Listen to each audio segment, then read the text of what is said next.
Oke, baik, terima kasih. Sekarang kami mau berdiskusi tentang masalah-masalah yang ada dalam psikoterapi dan konseling.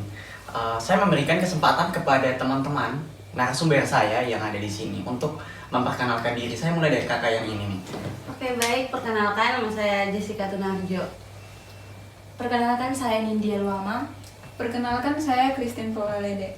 Perkenalkan, nama saya Clarice Waleng. Nama saya Rambu. Perkenalkan, nama saya Dia Kaliang. Perkenalkan, nama saya Lydia Pingplaituka. Dan saya sebagai host, Alfred Luzi.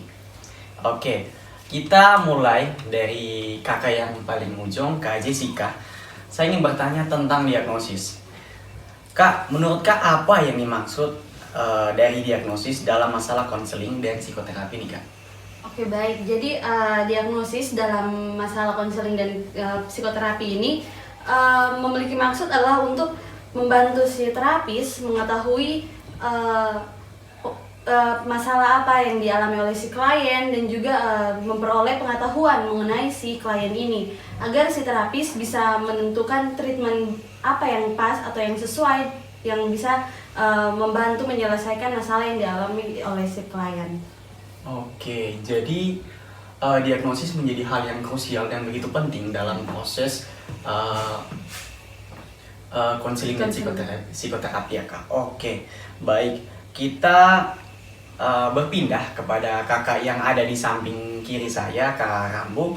Kak Rambu, saya ingin bertanya, mengapa pengetesan menjadi sebuah masalah dalam konseling dan psikoterapi nih Kak?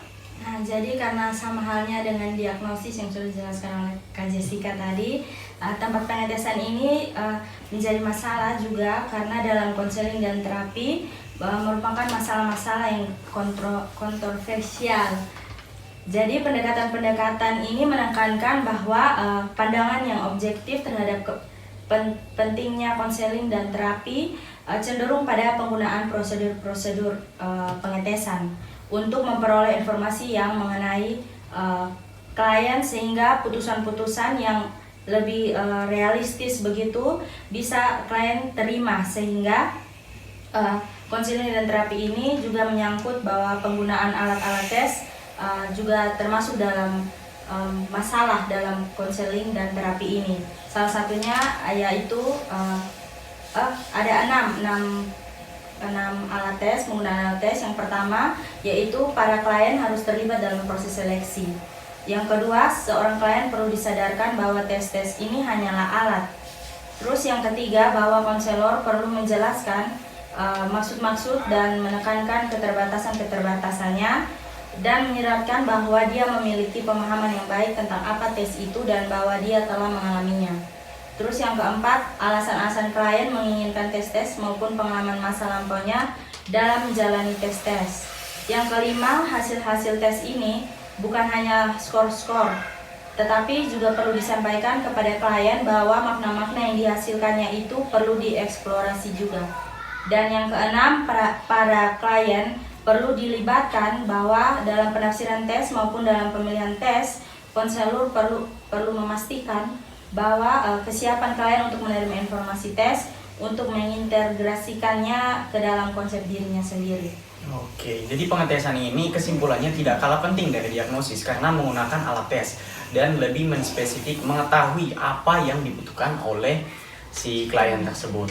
Oke, kita berpindah kepada Kak Nindi nih. Kak Nindi, saya ingin bertanya Kak, mengapa bertanya menjadi salah satu masalah dalam proses konseling Kak? Sedangkan yang kita tahu bahwa dalam proses konseling tersebut pasti ada namanya bertanya. Nah, di sini yang perlu ditekankan untuk kita semua ketahui bahwa bertanya yang dimaksud itu adalah bertanya yang berlebihan, dan tanda kutip bertanya yang berlebihan.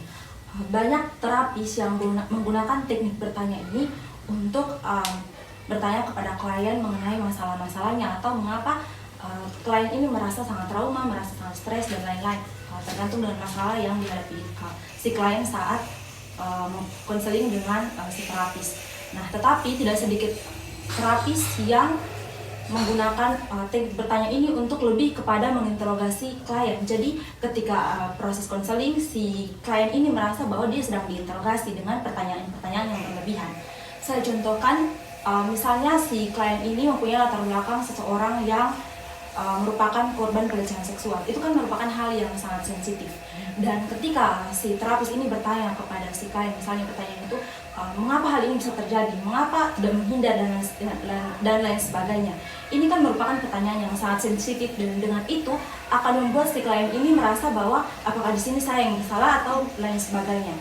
Nah, dari semua hal itu akan ada kurangnya rasa kepercayaan dari si klien terhadap si terapis, dan dengan itu informasi yang didapat dari si terapis ini tidak akan seefektif mungkin. Nah, dari semuanya itu bagaimana caranya untuk si terapis ini mengembalikan kembali keadaannya agar lebih baik, agar kepercayaan dari si klien ini kembali kepada si terapis untuk menjelaskan tentang informasi-informasi yang ingin terapis dapat dari si klien. Oke, jadi kita mengambil kesimpulan di sini teman-teman tentang bagaimana kita menghargai si klien tersebut dalam pemberian pertanyaan. Dan di sini patut juga kita adanya briefing ya Kak sebelum melakukan proses konseling tersebut. Dan sebagai psikolog kita harus mengetahui proses traumatik yang dialami oleh klien tersebut, dan mungkin dapat memperburuk suasana. Sebelumnya dia datang dalam masalah yang mungkin tidak terlalu besar, tapi ketika ditanya dia mengingat tentang masa lalu yang dia hadapi, dan itu menjadi salah satu trouble yang sangat mungkin memperburuk suasana. Oke, tanpa memperpanjang waktu kita berpindah kepada Kak Christine di sini. Oke, Kak Christine, Kak, saya ingin bertanya bagaimana cara konselor untuk menciptakan kembali suasana yang normal, yang tadinya sempat buruk untuk menjadi normal seperti sedia kala. Untuk mencapai tujuan konseling tersebut, bisa kakak jelaskan? Oke, untuk mengembalikan suasana yang normal, pertama saya akan menanggapi tentang masalah pertanyaan yang sensitif yang diberikan kepada klien. Sebaiknya itu jangan sampai terjadi. Oke, jangan sampai terjadi ya Kak? Iya, jangan sampai terjadi, karena bagaimana supaya tidak terjadi? Pertama, si konselor ini harus membangun hubungan yang baik dengan si klien sebelum menjalani konseling. Oh, jadi sebelum proses konseling tersebut patut adanya menjalin hubungan baik. Iya, antara konselor dan juga klien, agar nanti si konselor ini bisa menyusun pertanyaan dan mengajukan pertanyaan yang lebih baik, yang tidak sensitif. Nah, kembali ke pertanyaan awal tadi, bagaimana cara menciptakan kembali kondisi yang normal?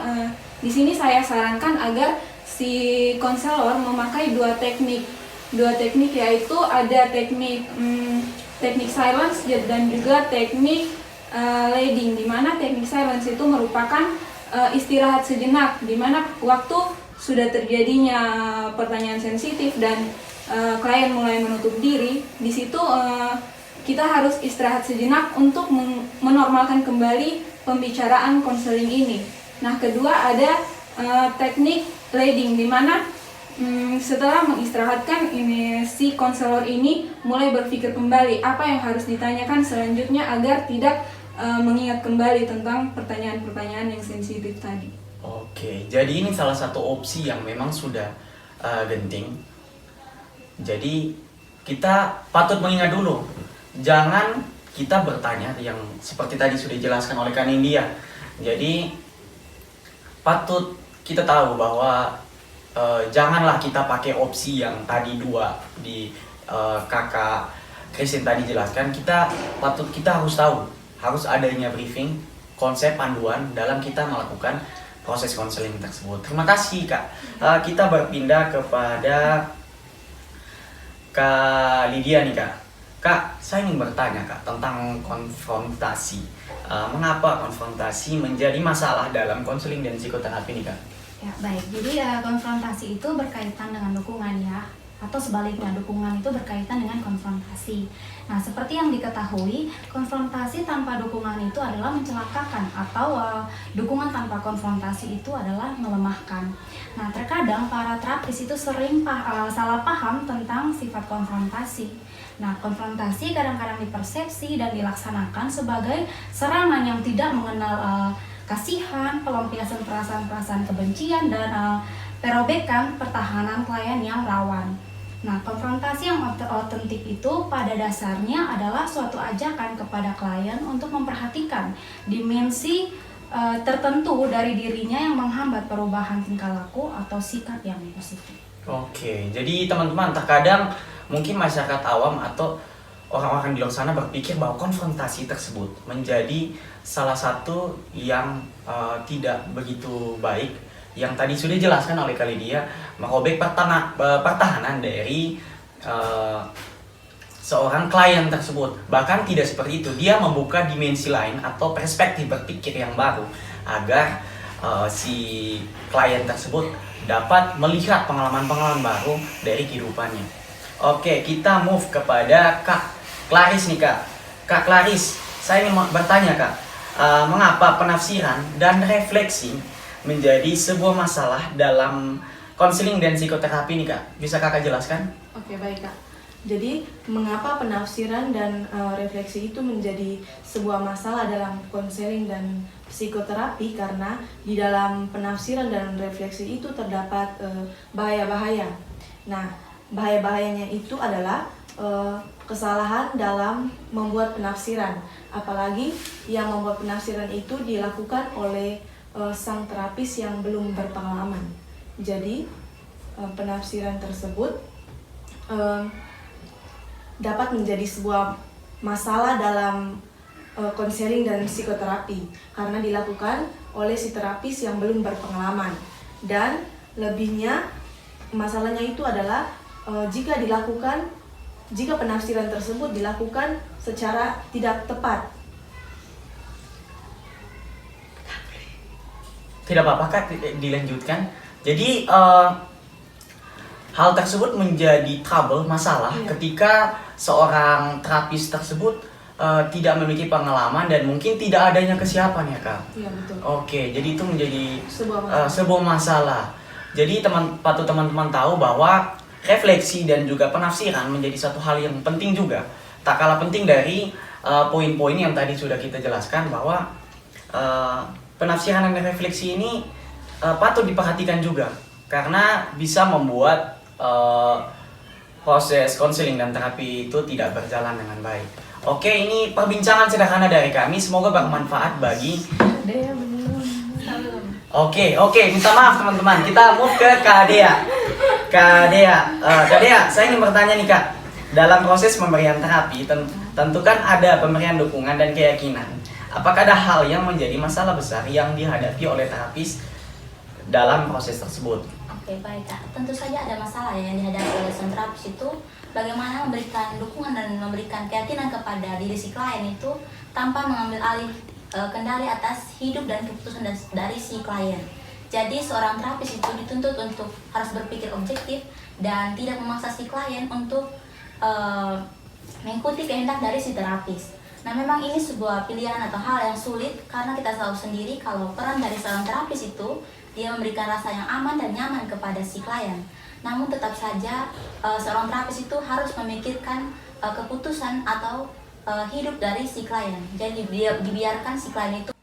Oke, begitu pula berakhirnya perbincangan sederhana kita pada siang hari ini. Dengan begitu kami mau mengucapkan terima kasih. Bye-bye. Bye.